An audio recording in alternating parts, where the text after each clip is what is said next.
Story 27. My girlfriend spent the night with her ex while I was visiting my family.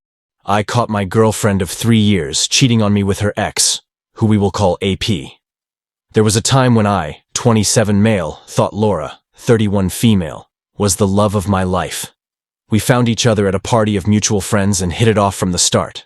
Laura and I took our time, enjoyed our lives together, and did things right. At least, I thought we did. My parents let us move into my childhood home, which they used as a rental when they moved north a few years back. It was early spring, and it was still rainy most days. I had just returned home from seeing my parents, who live about 5 hours away. I'd been planning to stay at their house for lunch and then drive home. But my mom ended up getting her doctor's appointment moved to earlier in the day. I left for home right after breakfast and was a few hours early. About 5 minutes from home, I sat at a traffic light and texted Laura. I was almost home and asked her if she wanted to go to lunch. She didn't respond, but the message showed up as read. As I turned down my street, a cul-de-sac, a red Mustang, drove past me with a guy in it that came from the end of the street where our house was. I didn't think anything of it other than the dude was speeding. I pulled into the driveway, but noticed that half of it was dry. It had been raining long enough that the street and the rest of the driveway was wet. I parked on the dry side, as it's where I usually park my car. The fact that it was the dry side set off some alarms for me. I jumped out of the car and entered the house without grabbing my bag. Laura was nowhere to be found, but I heard the shower come on as I climbed the stairs. Just as I got to the bedroom, a text from Laura popped up saying, "Sure, I'm going to shower." I entered the room, and the bed was unmade, but the comforter was haphazardly thrown across the bed, like someone was trying to make it look made in a hurry. Laura was a stickler who made the bed and kept the house clean. Looking at the bed, there was a bump in the middle, so I pulled the comforter back, exposing a toy I'd never seen before. There was also a used condom wrapper and a pair of sexy underwear that flew out of the comforter when I pulled it off. Since I don't use that brand of condoms with Laura, this hit me like a baseball bat to the face. I started a video and made a record of the bed, toy, panties, and wrapper. I took all 3 items and put the comforter back on the bed. I was shocked since I didn't expect this. Laura had always seemed happy. We'd discussed getting married. Although I hadn't proposed yet, we both knew it was in our near future. I looked around and didn't see her phone, so she must have taken it to the bathroom. I went downstairs and walked into the kitchen, looking around, and found 2 sets of dirty dishes in the dishwasher. The evidence was starting to add up. I'm not stupid, but I needed to pay more attention. I sat on the couch, staring at the front door until Laura came downstairs. She was dressed now, and I noticed that she hadn't washed her hair, just pulled it into a ponytail. She said she was happy to see me and told me she would have been ready for me when I got home if I had given her more notice. I looked at her and said, "Yeah, I bet you would have." Laura stopped, looked at me nervously, and said, "What does that mean?" I took my phone and sent her the video I had taken. Just about when I sent the video, she noticed the toy, panties, and wrapper beside me on the couch. Her eyes bulged out, and she looked down at her phone, paused while the video played, then looked up at me. Her face was pale, and she just stammered something about being embarrassed I found her toy. She then tried to play off the condom wrapper to keep the toy cleaner. I laughed at her and said, "So, you dress sexy for your toy? You cook breakfast for your toy? And I'm assuming your toy drives that red Mustang that was parked in our driveway." She started stammering as I got up and walked out the front door.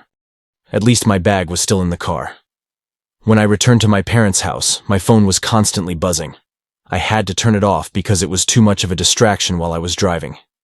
When I got to my parents' house, I texted my boss about my situation and got a week off. Later that night, my parents' home phone rang after dinner, and my mom picked it up. I heard her tell the person I wasn't ready to talk and that you need to wait for him to call you back. I finally took out my phone, ignored my text messages and missed calls, and went into my social media. A post from my ex-girlfriend stated she was shocked by me coming home, making some false claims, and walking out on her. Many of her friends were good friends, supporting her and saying I was a jerk. Some of her friends seemed a little more in tune and started asking her what I said to her. I posted pictures of the driveway, the dishes, and the bedroom video to my feed and tagged all her friends who had commented. I explained I had come home early and was passed by a red Mustang leaving my house, explaining that the driveway was dry and that the car had been there overnight. I then mentioned what I found in our bed, attaching the video and the photo of the dishwasher showing 2 sets of dishes. A couple of her friends quickly said that I had grossly misread what was happening and was being a jerk until one of her other friends dropped the bombshell that her ex-boyfriend had recently purchased a brand new red Mustang. That was enough to tip the scales in my favor, even with many of her friends. Not too long after that, my phone started buzzing again with texts and calls from Laura. I finally answered the phone, putting it on speaker, and instantly regretted it, with Laura screaming, demanding why I was trying to ruin her life. I just held the phone away from my ear on speaker and waited for her to finish. When she was done, I calmly told her that lying wouldn't help and that we were no longer together. Laura started bawling and telling me she was sorry and loved me. She wanted me to come home so we could talk. My parents listened to the whole conversation.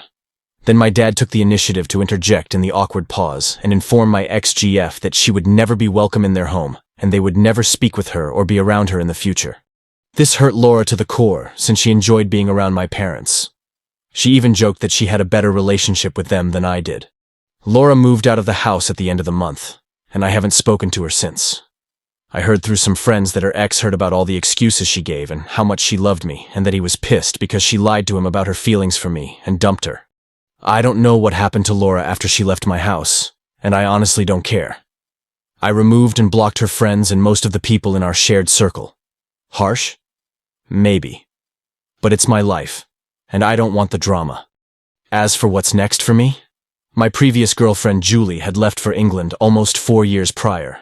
She had been accepted into a university in London after taking a couple of years off to work and save some money. When she left for school, we sadly broke off our relationship. We had both agreed that a 4-year international long-distance relationship wouldn't be good for either of us, so we parted as friends and agreed to stay in touch. I started seeing Laura 6 months later, and our friendship grew quickly. Julie was aware of my new romance. As much as it hurt her, she wished me all the best. We still chatted a few times a year since she was still very close to my mom.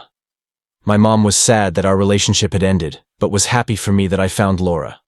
On the flip side, Laura was always very jealous of Julie and annoyed when my other friends or family mentioned her. I learned quickly not to talk about her. Julie came home from school over the summer and looked me up. She was oblivious to what had happened with Laura but knew we had broken up. Without missing a beat, she asked me on a date like nothing had changed between us. We reconnected over the rest of the summer, and Julie asked me to follow her back to Boston, where she found a great job. I've accepted, and we were able to settle in before winter.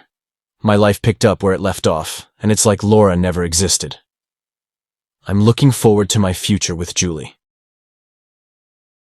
I only post new and unique content. Please like and subscribe.